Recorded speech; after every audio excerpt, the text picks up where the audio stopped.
Hola, ¿qué tal? Mi nombre es Iván Cerón, soy profesor de literatura de español, soy asesor de redacción y corrector de estilo y redacción también. Bueno, en esta ocasión vamos a hablar un poquito sobre los géneros literarios. Vamos a remontarnos hasta los griegos, que es a quienes, pues como ustedes saben, les podemos agradecer gran parte de nuestra cultura. Somos herederos de la cultura grecolatina en un alto porcentaje.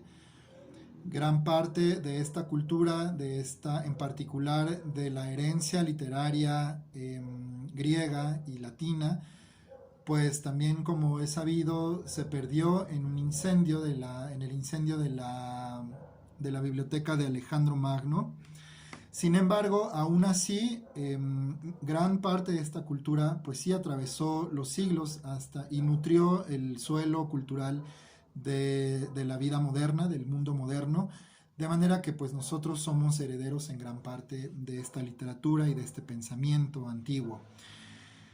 Es a los griegos también a quienes podemos agradecer en gran parte la clasificación, la división en géneros literarios, en particular, por ejemplo, a un pensador como Aristóteles, que él dedicó parte de su labor a dividir, a clasificar, a categorizar y a caracterizar las obras literarias como aparecían en su tiempo. Vamos a partir de las obras más antiguas que se conservaron de esta cultura. Fueron obras que no se sabe bien a bien quién fue el autor, sin embargo hay un nombre que ha trascendido la historia, que es el nombre de Homero. Homero pues fue un poeta, digamos que esa es la versión oficial.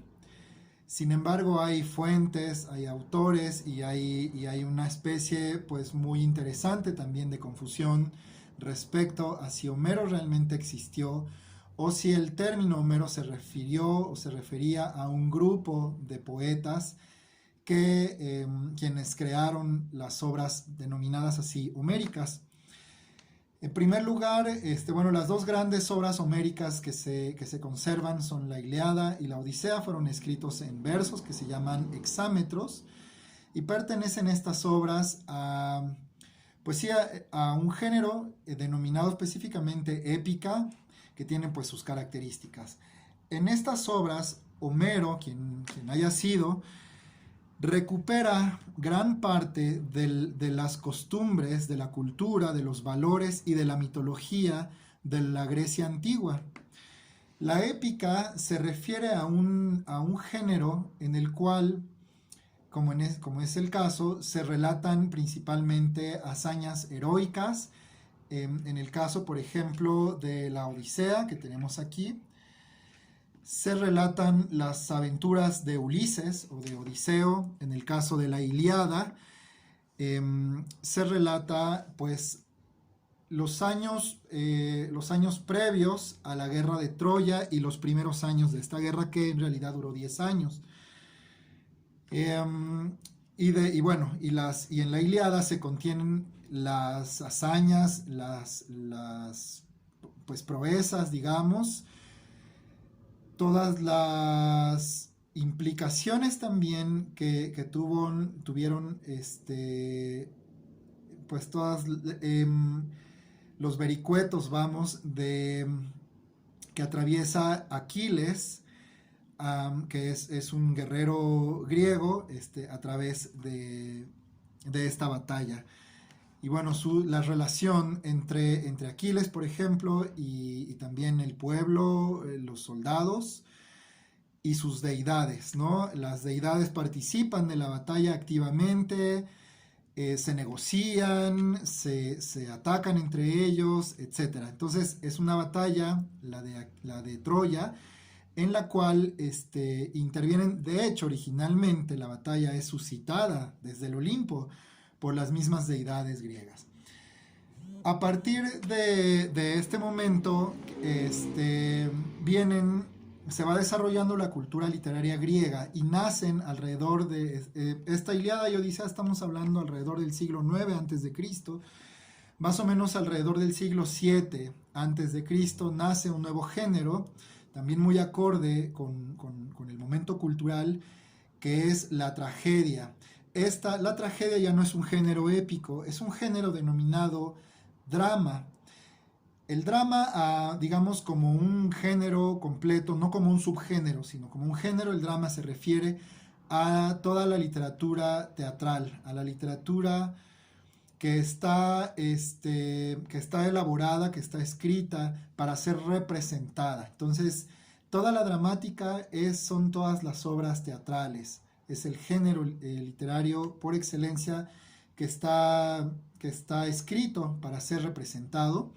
Y efectivamente, en esta época, siglo VII más o menos antes de Cristo, que nos encontramos a tres grandes autores que serían Eurípides, Sófocles y Esquilo. Aquí tenemos las tragedias de Sófocles. Bueno, por ejemplo, una tragedia de Sófocles que ha trascendido mucho a lo largo de los siglos es Edipo Rey, Antígona también, Electra. Bueno, ¿cuál es la característica de la tragedia? Que sería, digamos, un subgénero del drama. La característica de las tragedias, y que de hecho la palabra tragedia se utiliza pues en un sentido moderno, proveniente, digamos, de esta corriente, de este género literario, pues consiste básicamente en que el héroe, a diferencia de la épica, en que el héroe en una tragedia es básicamente destrozado moral o físicamente por las fuerzas del destino, ¿no? Entonces estamos hablando de un Edipo Rey cuyo destino le es vaticinado a través de un oráculo, y es más, gracias a que él trata de huir de su destino, se va a enfrentar directamente contra él, mata a su padre sin saberlo, tiene una relación incestuosa con su madre también sin saberlo, y bueno, esto finalmente termina literalmente en una tragedia, ¿no? En este caso es literal, en la que Edipo pues es destrozado, digamos, moralmente, ¿no? Es aniquilado, él termina sacándose los ojos. Y bueno, todas estas representaciones que tenían lugar en la Grecia antigua, pues en el caso de las tragedias se acompañaban de un coro, el coro trágico, que era encargado de relatar las desventuras, en este caso la tragedia, la trágica historia de los héroes trágicos, y los personajes eran representados por actores que se caracterizaban con máscaras. Podemos pasar de esta época que algunos pensadores, por ejemplo un filósofo como Friedrich Nietzsche, un filósofo alemán que dedicó gran parte de su vida al estudio de la cultura griega, denomina esta época como pesimista. La época trágica la denomina como de un carácter pesimista del hombre griego, a diferencia de las épocas siguientes en las que, bueno, posteriormente nace la filosofía, nace la búsqueda de la verdad a través de la razón, y para este pensador, por ejemplo Nietzsche, esta época se caracteriza por comenzar a ser optimista, porque el hombre empieza a creer en la razón como para poder comprender y quizá hasta dominar esas fuerzas del destino que a los héroes trágicos los habían destrozado. En esta época nace un nuevo género, cuando podemos hablar de la existencia de figuras como Platón, como Aristóteles, que son grandes pensadores, pues nace un género que es la comedia.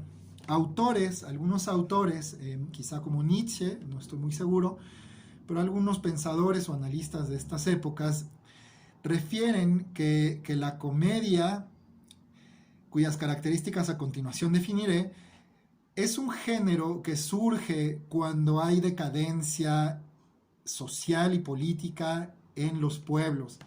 Y efectivamente podríamos hablar de que esta época, después del siglo V, entre el siglo V y el siglo III, que se le llama la época clásica de la cultura griega, sí podríamos hablar de que se observa una decadencia En cuanto al sistema político y social, hay una decadencia moral, también hay una falta, hay una crisis, digamos, de valores morales, hay una crisis social, humana, gracias a la cual, por ejemplo, personajes como Sócrates, pues más bien son víctimas de la época, de las intrigas políticas, de los enemigos, de las rivalidades, de la deshonestidad. Y entonces en esta época surge este género que es la comedia.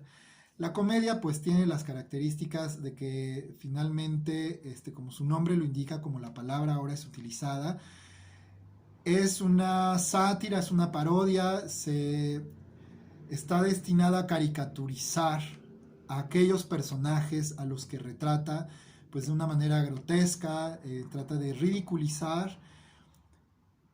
Podemos hablar, por ejemplo, de un autor como Aristófanes, ¿no? En Las nubes él trató de ridiculizar la figura de Sócrates.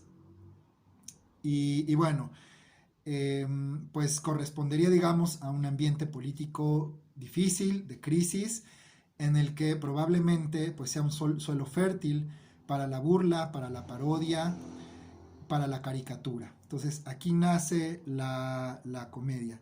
Entonces, pues recapitulando, tenemos, digamos, tres grandes géneros que serían la épica, referente a las grandes batallas y hazañas de tiempos inmemoriales, míticos de los grandes héroes. Tendríamos el drama, que en esta época, hablando del siglo VII a.C., se cultiva a través de la tragedia, cuyas características hemos referido. Y tenemos la comedia, que surge en un ambiente, pues digamos, crítico, política y socialmente hablando. En esta época también de los griegos, nada más, por último, podemos referir la existencia, que también es de origen muy antiguo, quizá tanto como la épica, de la lírica. La lírica, actualmente la palabra la podemos ver empleada como referente a una actividad artística, incluso se ha extendido como al arte en general, en el que interviene una ejecución libre o una práctica libre del arte o de la escritura, sin mucha preparación académica, sin mucha técnica, digamos, preparación técnica. Ello se refiere, en realidad viene la palabra lírica de la alusión a los sentimientos y a las emociones. Entonces, mientras que una épica, una obra épica va a hablar de hazañas y de eventos, digamos, exteriores, de eventos de batallas, que son eventos objetivos, exteriores, son sucesos que inclusive pueden ser algunos localizados en el tiempo, pues la lírica sería un poco opuesta o complementaria en el sentido de que la poesía lírica es íntima, se refiere al cultivo o a la expresión de las emociones subjetivas del poeta. Entonces, lírico tiene que ver siempre con la subjetividad, con los sentimientos, y por ello es probable que la palabra haya pasado hasta nuestros días referida a quien se dedica al cultivo de un arte de manera libre, es decir, de manera en que sus emociones y su expresión individual y subjetiva es lo más importante, sin que sea tan importante la preparación técnica o profesional o académica del cultivo de alguna de estas artes.